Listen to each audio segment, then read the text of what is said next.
Hinduism is one of the world's most amazing religions. It's the oldest living complex world religion, and from the pie chart in the lower left, you can see that about 15% of the population is Hindu.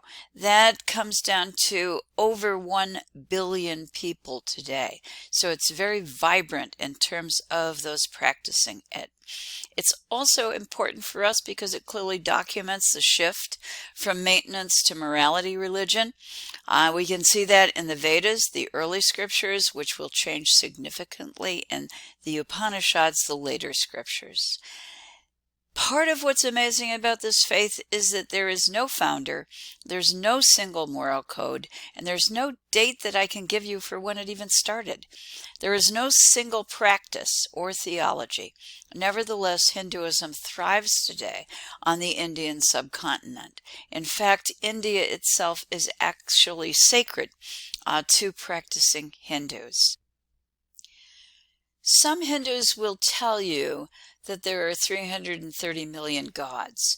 Other Hindus may tell you that there's only one. Those multiple gods that Hindus talk about are in fact believed to be manifestations of the single absolute, of the great God, if you'd like to think of the divine that way. It is possible, if you're Hindu, to worship any of the forms of the single absolute.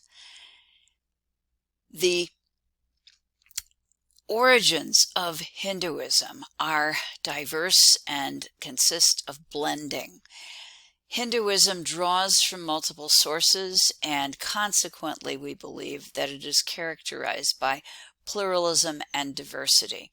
For that reason, again, it is possible to worship any of the many manifestations of the single absolute. And it teaches us that all of us can find our own path up the mountain. The mountain, again, a relatively universal symbol of the divine, and of course we'd all like to make it to the top. But from the Hindu perspective, there are many paths up the mountain to achieve the same goal. Okay, that idea is expressed in the early Rig Veda with the quote at the top of the screen. Quote, "The truth is one, but the sages call it by different names," which does mean you can practice your faith in a variety of different and very personal ways. Okay. This particular mountain is Mount Kailash. It's a very sacred site in the Himalayas in Tibet. It's sacred for Hinduism, Buddhism, Jainism, and Bon. It is also believed to be the home of the great god Shiva. Because it is such a magnificent as well as important mountain, it's often a place where people go to engage in reverence or acts of worship. These may include walking around the mountain, and it takes you about 15 hours to circumambulate. That means walk around this mountain. However, other people truly devote themselves in a very physical way to attaining spiritual improvement, and they do the trek around the mountain by prostrating themselves. That means putting your hands down, getting down on your knees, putting your hands down and pulling yourself up, and then moving over and doing it all again. Should you engage in that kind of visit to the mountain, it is going to take you approximately 4 weeks to finish your visit, and I think we should call it at this point a pilgrimage. The Indus Valley civilization is one of the important sources of influence on later Hinduism. It's located in the Indus Valley.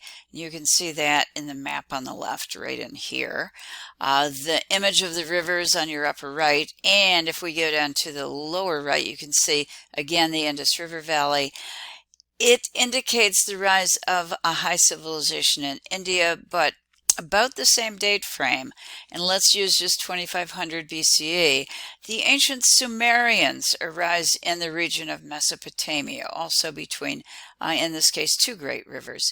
The Sumerians in Mesopotamia, particularly forming their city-states in the southern region of that area. Then if we go over here to Egypt along the Nile, what we discover is that this is the same time frame for the rise of great civilization there. This appears to be a part of our history when civilizations, complex civilizations, are emerging. This particular one is an important source, we believe, for later Hindus. This is an image that gives us some of the highlights of Indus Valley civilization.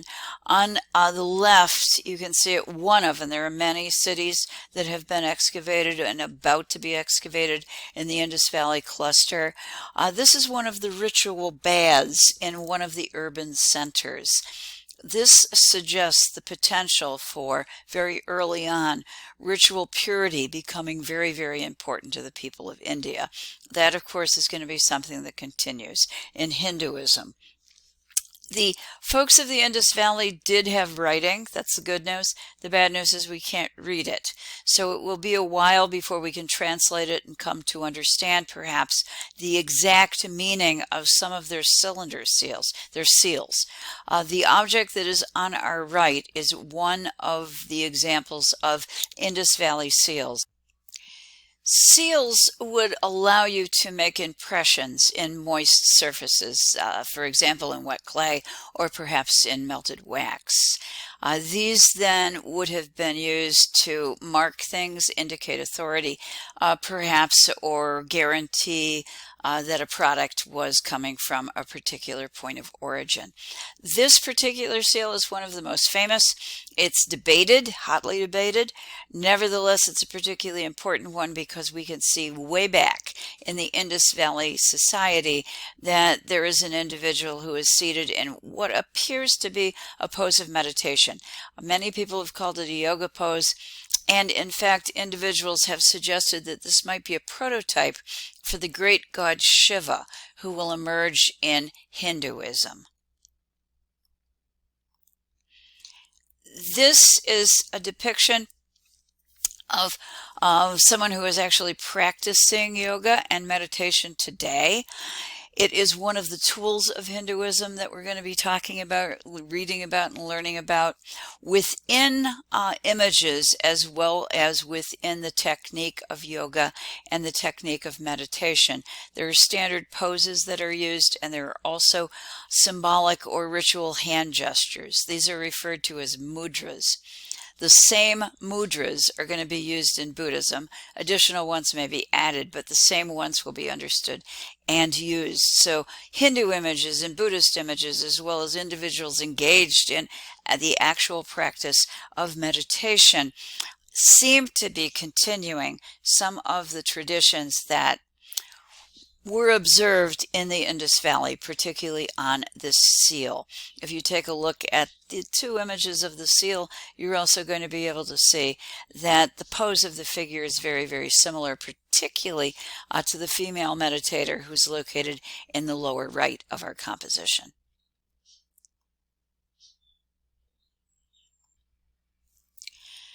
Hinduism, we believe, is created from blending of ideas. We begin with the Indus Valley. That Indus Valley culture is also called Harappa or Harappan, so don't be confused when you're doing your readings. It is this early Indus Valley culture that is going to merge with a later group of people, and we honestly aren't quite sure who they are. If they're invaders, if they're migrants, or if they're just a group within India who rises to prominence and perhaps brings with them a bit more stratified society.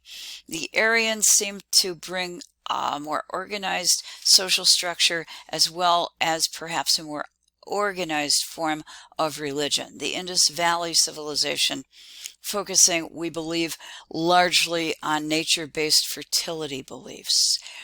Out of this, we are going to get a blending of Indus Valley and Aryan, and we are going to create a system of classes where each individual class has its own duties and obligations.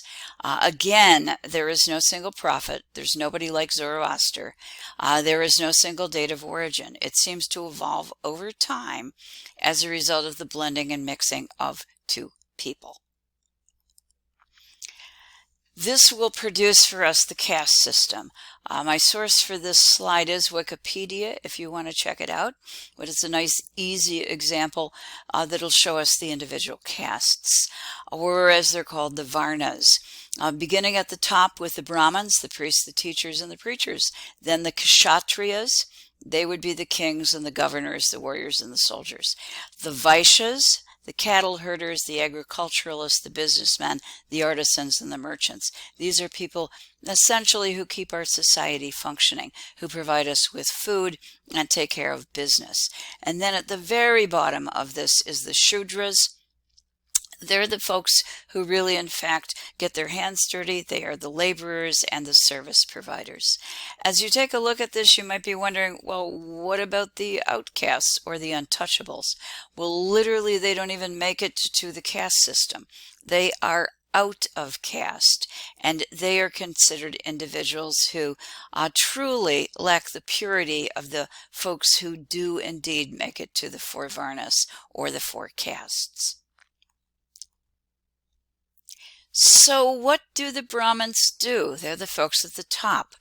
They're the priests. Their job is to maintain ritual purity. That means they themselves have to remain pure so that they can perform the rituals for us. Consequently, they can't do work that's going to get their hands dirty.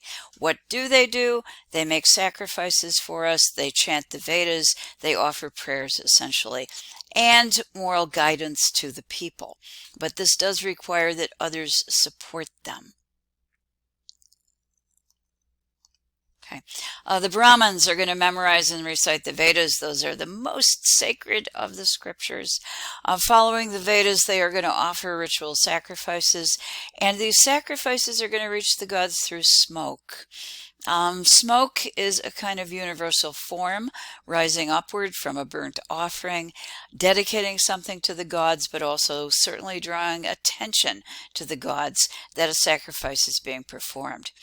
In this form of Hinduism, in the early form, in the Vedic form of Hinduism, the gods need sacrifices and humans need the gods to keep order. In other words, Hinduism in its earliest form originates as a maintenance religion.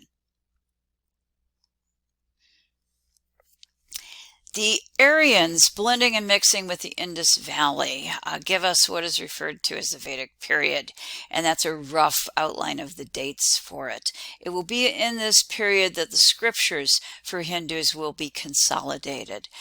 This will, of course, be based on centuries of oral tradition, so we're going to be compiling history and tradition and narrative from the region of India. The Vedas are believed to be revealed, and that is what gives them their sacred nature. In other words, they are not composed by humans. Something that is revealed means that it's been given to humans from a divine source. These revelations were actually assisted with soma. Soma is a plant, an intoxicating beverage, and a god. By consuming soma, it was possible to hear the sounds of the single absolute or of the universe, and once acquiring those sounds, memorize them. And those sounds are the sounds, even today, that are recited in the Vedas.